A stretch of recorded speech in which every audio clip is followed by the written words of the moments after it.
We're talking about Hegel right now, and in the first lecture we talked about some of the general parameters of his thinking, the idea of rationality, of history, of dialectic, and of the idea of this cascading character of identity, of being, and the way in which identity literally is evolving through history, through this process, this force called history.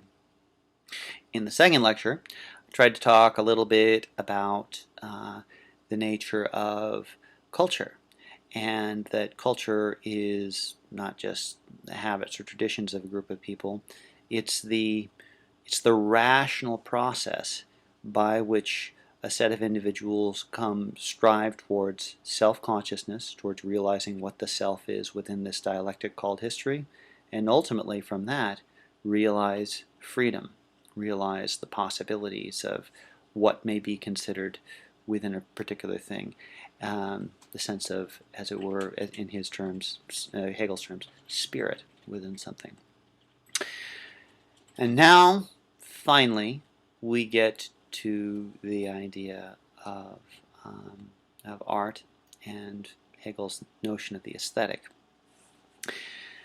Let me put it this way. If you were to take the idea of art as merely a sense of self-expression, if you were to take art as a sense of aesthetic and sensual delight and pleasure, or if you were to take art as a set of habits and traditions of a culture or a collection, and you were to put those up to Hegel, I think one of the things that Hegel probably would say is, well, all of those might be dimensions of art, but if that's what you try to say art is, you are going to have an impoverished notion in any of those.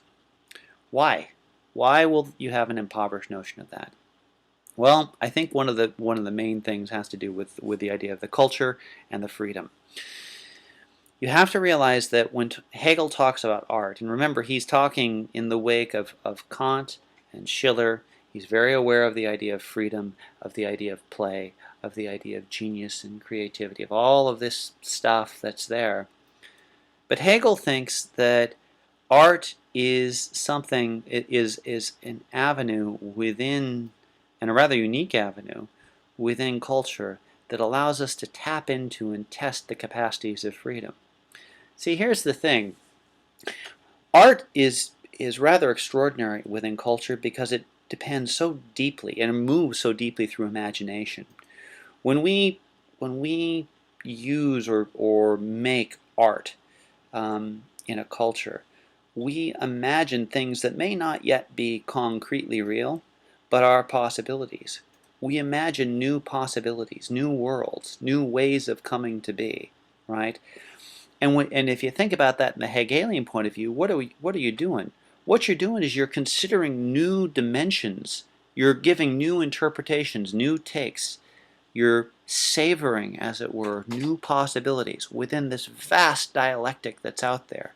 Yeah, maybe, I look at a painting of a sunset, or I listen to a poem about a war that was fought a long time ago, or a love affair that fell apart and never came to be, although someone longed for it, right? Or I listen to music that takes my mind and spirit and feeling to places that I hadn't considered since I was a boy.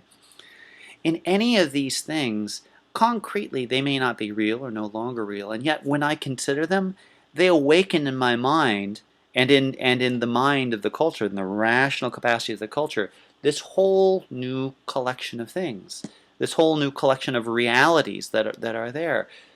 Art helps us come to recognize, to realize this freedom. And as we come to participate conceptually in this freedom, in this openness, in this possibility that is awakened through art, do you know what we are sensing? Do you know what we are savoring? What we are savoring is beauty. Beauty for Hegel is the consideration, the realization of the possibilities of freedom and spirit within a culture.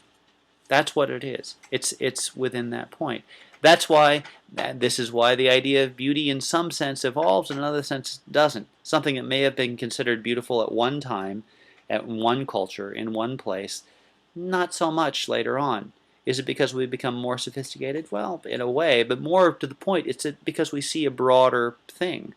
We see a broader, we have a broader view, a broader vision of what the possibilities are of things like this, of what's being represented within the work of art. And given that that's the case, one of the things that you see for Hegel is that art struggles to not just realize beauty, but perpetually realize beauty in the evolution of history, in the evolution of culture. It's an ongoing rational project. Art is an ongoing rational project, an ongoing project to realize freedom through the expression of beauty. And it is always changing because the world is coming to fully be realized as it evolves towards the idea, towards the full possibility of things. You can see from this, I think, on one hand, an extraordinarily optimistic sensibility. I think in Hegel's ideas about art, you see an extraordinarily optimistic sensibility of human nature, because there is a way that as we create, as we express, as we consider, as we can reflect, we are always striving towards freedom, and from that savoring the possibilities of beauty. And this is always evolving, always emerging, and rationality is moving us further and further towards this. We are moving towards a richer, greater, deeper sense of the realities that may be part of us through art, through religion, through science, through politics, through all these possibilities. But art is unique in the sense that art might be, in some sense, the most immediate of these, because it's within art that we are most aware both of the concrete nature of where we stand, of the physical things as we immediately perceive them, and in the awakening of our imagination of the possibilities of what they might be. Religion and philosophy, they're the ones that are further out. Politics, science, they're the ones that are most practically in. But art tries to span the two.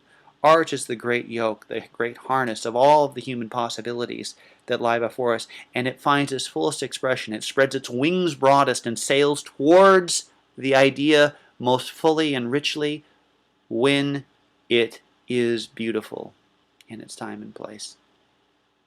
I guess this leads to one last question. For Hegel, what makes art great? And what makes art great is when art resonates with the fullness of the freedom and the capacity to fully be what it is. Truly great art, in an interesting sort of way, often takes on a religious and philosophical dimension for Hegel, because it's something that actually, the greatest of art reflects the idea itself, the end of history itself.